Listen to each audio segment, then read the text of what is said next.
Me habían preguntado sobre algunos temas que tienen que ver con el proceso de reintegración y que necesitan ser pues revisados cada uno, porque yo les decía en la anterior plática que pues cada paciente es diferente a los demás, es decir, cada uno tiene sus circunstancias, su situación diferente a los demás.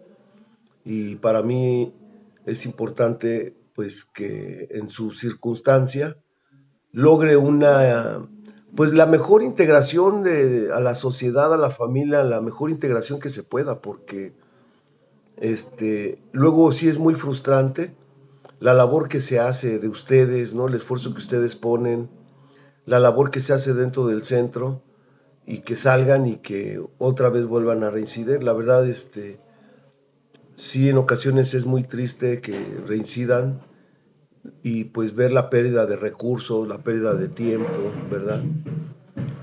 Por eso, pues la adicción pues no tiene cura, ¿verdad? Y que el hecho de que el adicto logre permanecer sobrio el mayor tiempo posible, ayuda mucho a que difícilmente vuelva a recaer. Eso sí está comprobado, ¿no? No es una regla al 100% porque, pues aún así, pues recaen, ¿verdad? Hay una situación muy difícil de entender, ¿sí? Porque miren, ¿qué prácticamente debe hacer un adicto allá afuera? Pues incorporarse a su trabajo, o quizá dejó la escuela, pues tiene que entrar a estudiar y tiene que empezar a ser productivo, pues, ¿no? O sea, no puede estar sin hacer nada, ¿no? Pero hay un objetivo también muy principal y eso creo que es muy importante que la familia lo sepa, ¿verdad? Nosotros, independientemente de las actividades que realizamos, o sea, por ejemplo, hace rato tuvimos una actividad de un paciente que tuvo su cumpleaños, ¿verdad? Y ahí estuvimos con ellos. Y después los jóvenes se salieron a jugar fútbol y empezaron ahí a hacer ejercicio, ¿no? Y entonces, la parte importante, pues, es los 12 pasos, además de todas las actividades. Y hay una parte muy importante, sí, que, que es para mí una de las más eh, fundamentales para que el adicto afuera, pues logre una reinserción. Eh, yo me he dado cuenta que casi la mayoría de nuestros sufrimientos se deriva en las relaciones interpersonales que tenemos con los demás, ¿verdad? Y en esas relaciones que tenemos con la familia, ¿no? Pues hay veces que ni nos damos cuenta y les ocasionamos daño, ¿no? Pero también hay gente que nos ocasiona daño, ¿sí? Y casi la mayoría del daño que nosotros ocasionamos como adictos, ¿sí? No es un daño con intención, ¿no? Y también la mayoría del daño que nos hicieron, pues tampoco es un daño que nos hayan hecho con la intención de dañarnos. Aquí el punto es de que hubo daño, ¿no? Una de las partes medulares de la rehabilitación es que toma conciencia del daño que te hicieron, pero también toma conciencia del daño que hiciste, ¿sí? Y para eso, pues hay que reconocer el error que cometí contigo y que te causó daño, ¿sí? Hay que reconocerlo, ¿no? Entonces, eso es algo doloroso, descubrir que, híjole, no me había dado cuenta, pero sí, yo creo que aquí sí le hice mucho daño a mi mamá, ¿no?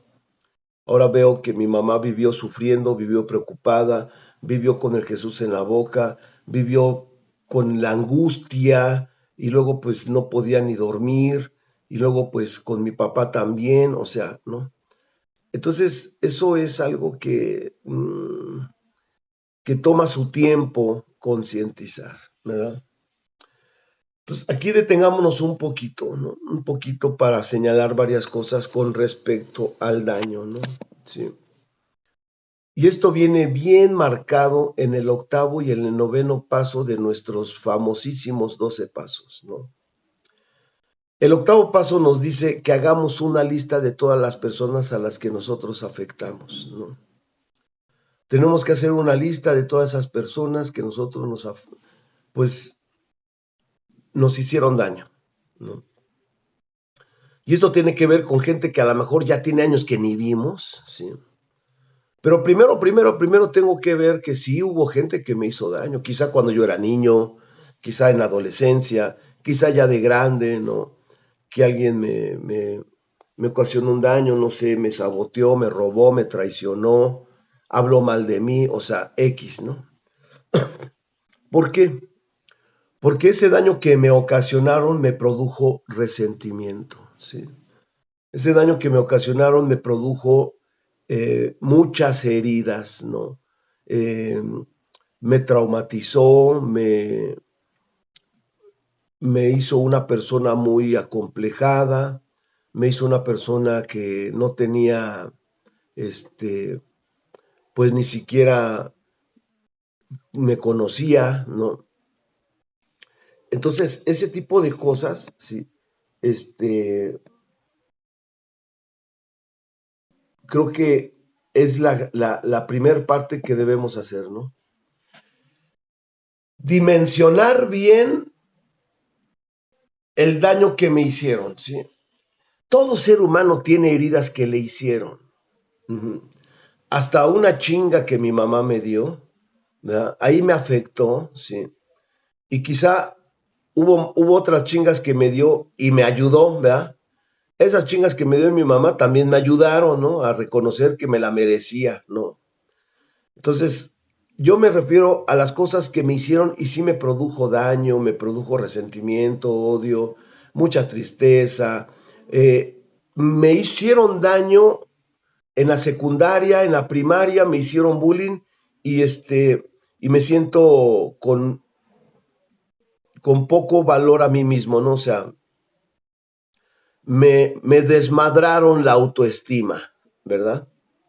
Entonces, hay que focalizar bien el daño que me hicieron, porque después voy a focalizar bien el daño que hice, ¿sí?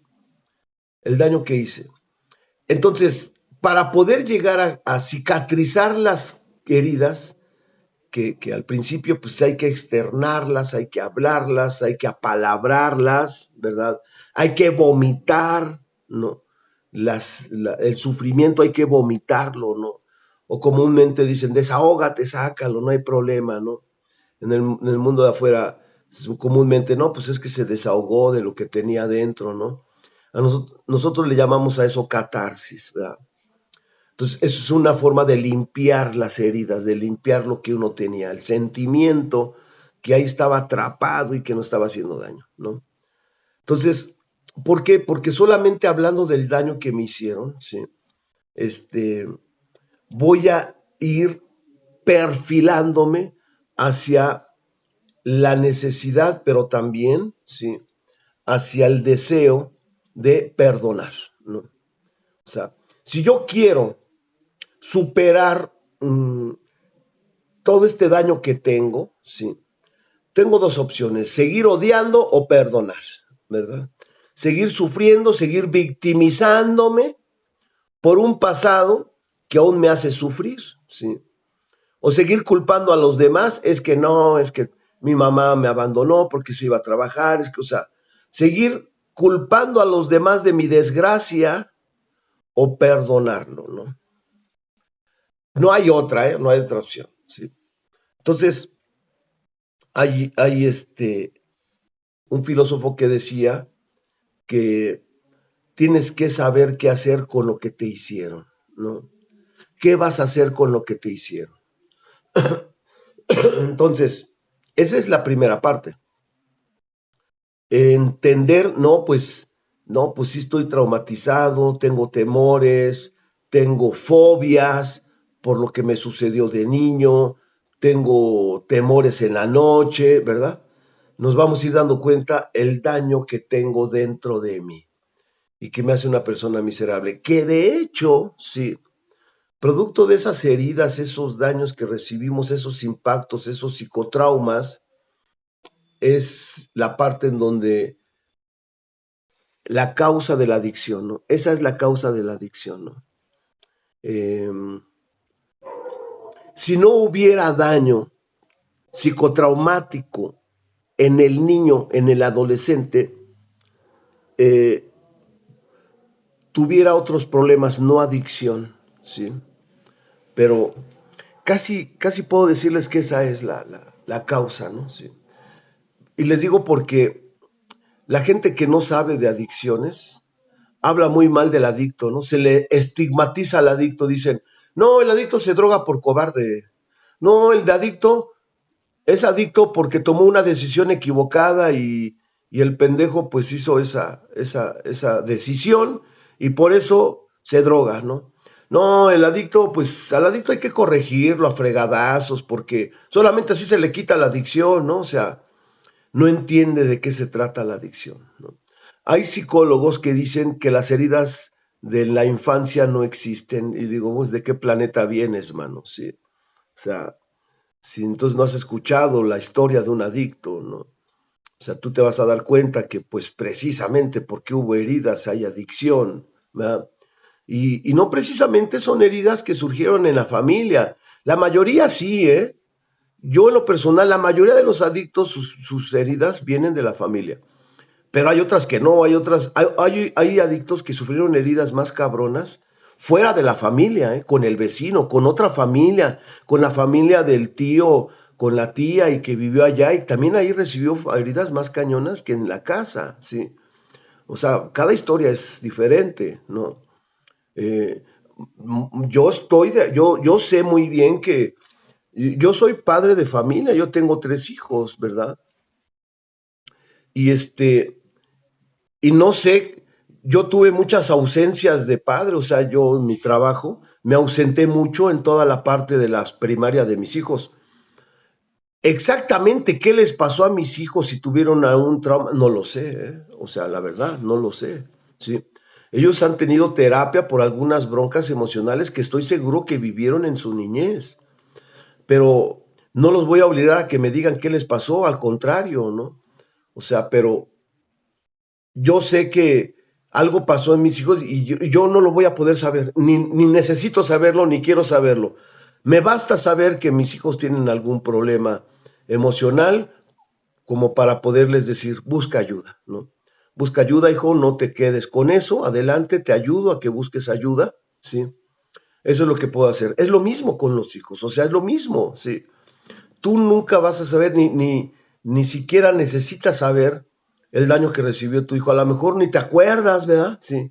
O sea, quizás sí te acuerdas de las cosas que le hiciste a tu hijo, que lo regañaste, que le jalaste la oreja, que en un momento de tu vida quizá tuviste una temporada de alcoholismo o el papá de tu hijo fue alcohólico X, ¿verdad? Sí. Pero de lo otro que no sepas, pues no, no está. O sea, lo que yo quiero decir es que un niño, todo el daño que recibe un niño, no necesariamente todo viene de la familia, de los padres, ¿no?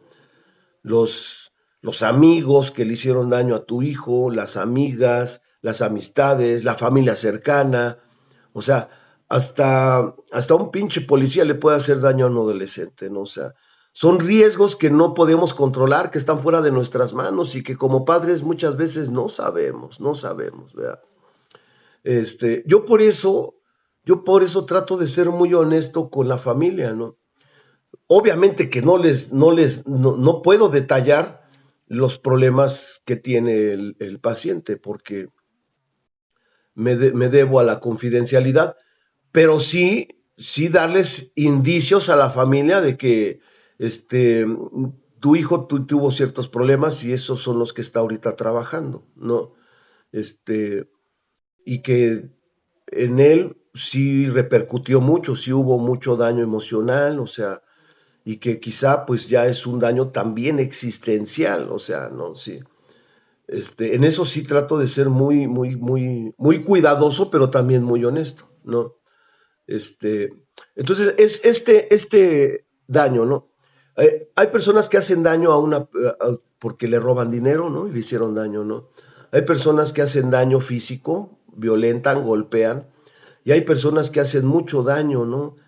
A la mente y a las emociones del ser humano, ¿verdad? Yo cuando platico de esto, siempre me llega a la mente una cita bíblica en donde Jesús le dice a sus apóstoles: no le tengan miedo a los que matan el cuerpo, ténganle miedo a los que matan el alma. Sí.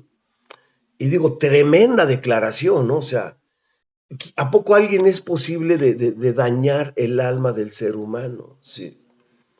Y por lo que yo he escuchado y investigado, sí, sí es posible, ¿verdad? Que alguien sea tan desgraciado que le haga mucho daño, que dañe, ¿no? Que mate el alma, como Jesús lo decía, ¿verdad? ¿Cuáles son esas personas? Miren, yo siento que las personas que hacen mucho daño al grado de que el alma, el espíritu se enferme, son estas personas que te invitan a la maldad, ¿no? Son estas personas que te invitan a hacerle daño a los demás. Son estas personas que te manipulan para cumplir sus deseos, ¿no? Son estas personas controladoras, ¿no? Eh, para poderme hacerme entender más ampliamente, sí. Ustedes conocen muy bien el pasaje bíblico en donde Adán y Eva son puestos en el paraíso y Dios les prohíbe comer el fruto del árbol del bien y del mal. Adán y Eva, hagan de cuenta que están en el paraíso en un estado de total inocencia.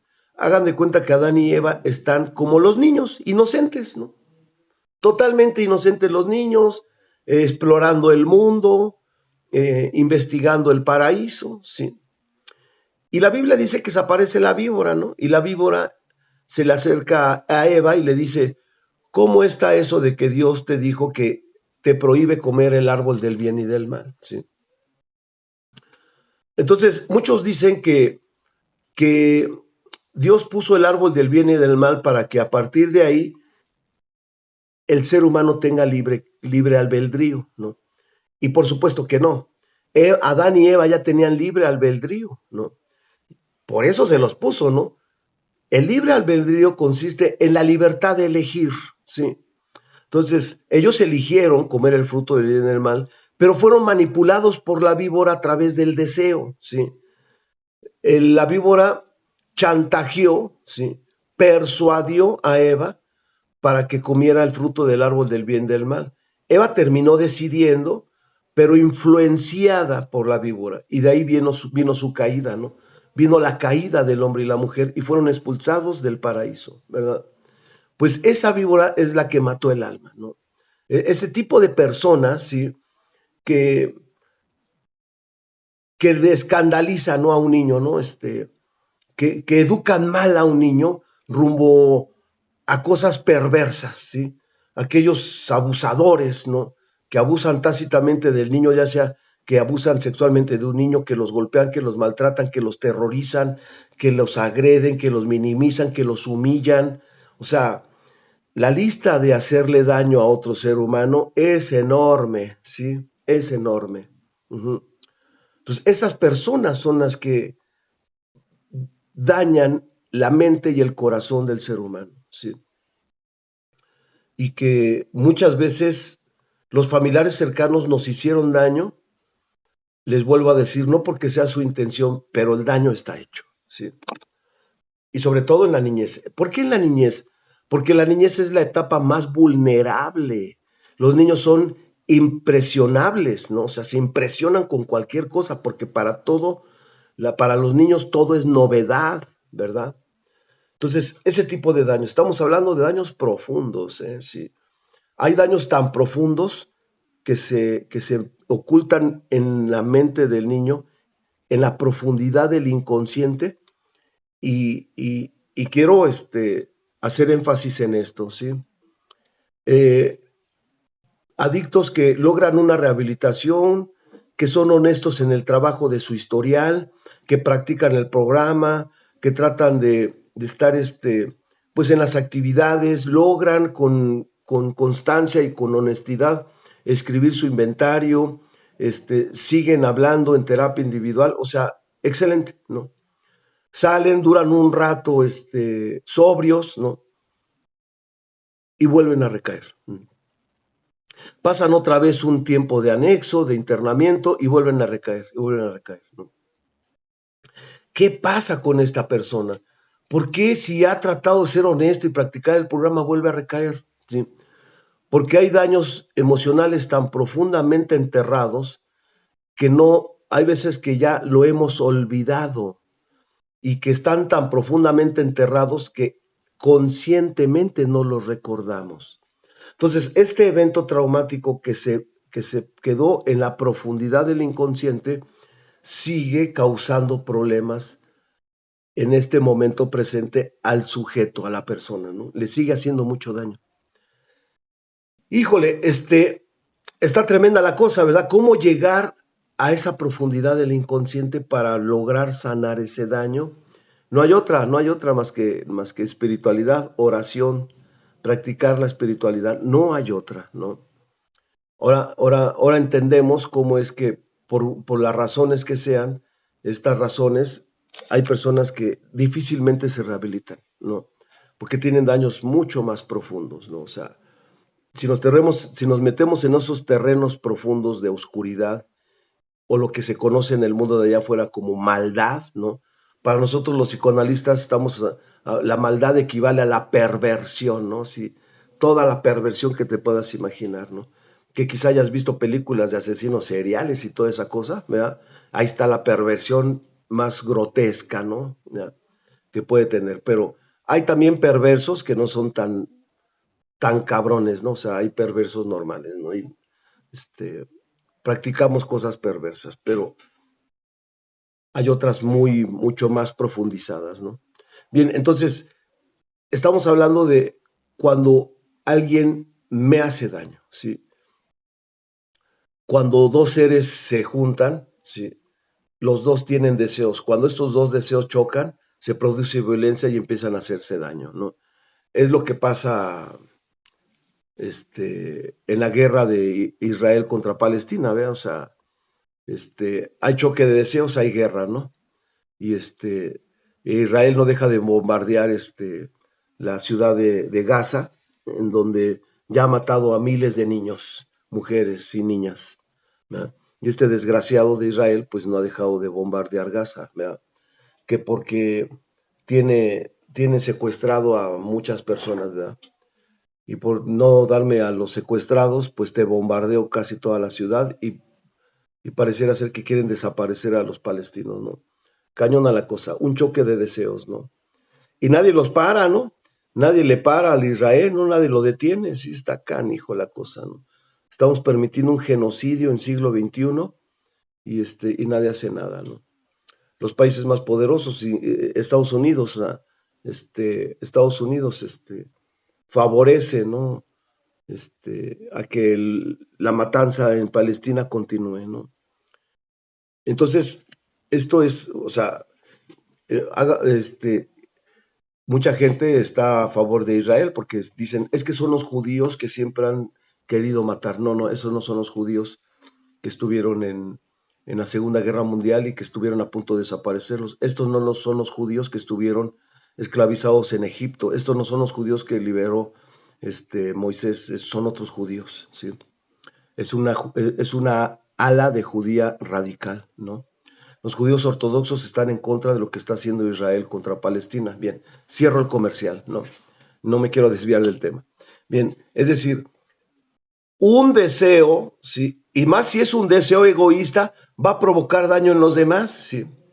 Ahora aquí hablamos del daño que nosotros ocasionamos a los otros, ¿verdad? O sea, si yo ya entendí, ya me di cuenta, ya vi todo el daño que me hicieron, lo primero que tengo que hacer es reconocer, hablarlo, entenderlo, concientizar el daño que tengo, ¿sí? Y perdonar a la gente que me hizo daño, ¿no? Porque yo tengo que ir a pedir perdón a la gente que yo le hice daño, ¿sí? Una de las misiones más altas que un adicto en rehabilitación tiene que hacer al salir del centro de recuperación, ¿sí? Una de sus misiones más altas es repara daños, ¿sí? Repara los daños que hiciste. Ya reconociste que la regaste, ¿sí? Bien, repáralos, repara el daño, ¿sí? Y aquí empezamos a hablar cuando el verdadero perdón se hace necesario, ¿sí? Cuando el verdadero perdón se hace como una de las medicinas más efectivas para la cura de la enfermedad de la adicción, ¿sí? El perdón. Aquí ya no es como cuando uno está en la calle y se tropieza y empuja a un transuante y le dices, ay, perdón, discúlpeme. No, no, no, no, no, no. No estamos hablando de ese perdón. Ese fácilmente en ese incidente pedimos perdón, ¿verdad? No, estamos hablando de un perdón que transgredió normas, ¿verdad? De un perdón ¿por qué un perdón más profundo? Sí, porque causé mucho daño emocional, físico, económico a mucha gente, ¿sí? Y aquí está tremenda la cosa, porque no es fácil hacer eso. Tengo que reparar daños. Primera forma de reparar daños, ¿sí? ¿Cuál es la primera forma de yo reparar daños? ¿Sí? Cuando sales del anexo, cuando sales del centro de rehabilitación, la primera es la primera, no te vuelvas a drogar. La forma de reparar daños es no drogándote, no alcoholizándote, ¿sí? Pero eso no basta, mano, ¿sí? Porque eso de dejarte de drogar ya era necesario, ¿eh? ¿Sí? Ya era urgente. Y con que te dejes de drogar es ganancia porque tú eres el beneficiado. Tú, adicto, eres el beneficiado. Claro que también a mí me beneficia, pero sobre todo a ti. ¿Por qué? Porque tú eres el adicto, ¿sí? La familia, la mamá, no, ellos no son los adictos. El adicto eres tú. Y tú te dejaste de drogar por necesidad, ¿sí? Segunda forma de reparar daños, ¿sí? Pues si yo me di cuenta, híjole, es que mi familia me volvió un huevón parásito mantenido, ¿sí? Pues empieza a trabajar, tienes que salir a trabajar y dejar de ser un mantenido huevón parásito, ¿sí? Ahora tú tienes que trabajar para cubrir tus necesidades y apoyar a la familia, ¿no? Esa es una manera de reparar daños, ¿sí? Que, que cuando el chavo ya está en la casa, ¿no? Sí. Y, y empiezan a hablar, ¿no? O sea, yo me acuerdo mucho que las primeras veces que les voy a platicar, ¿sí? Un episodio de mi integración. Yo viví año y medio en un anexo. Y cuando empecé a ir a mi casa, fueron 2 meses que me tardé en mi proceso de integración, ¿verdad? Ya una vez que ya abandoné el anexo, pues yo seguía yendo a mis juntas, ¿no? Entonces yo tengo 2 hermanas menores que yo, ¿sí? Y entonces muchas veces ahí platicando con mis hermanas y esto y lo otro, pero también tengo en ese entonces mis 3 hermanos mayores que yo vivían, ¿no? 2 de ellos eran adictos, ¿no? Alcohólicos, ¿no? Entonces mi hermano mayor, yo ya estaba rehabilitado, yo ya había salido del anexo, ya vivía en la casa de mis papás, ¿sí? Y en una de esas, un fin de semana, mi hermano mayor estaba bien borrachote y quién sabe cuántas cosas le estaba diciendo a mi hermana menor,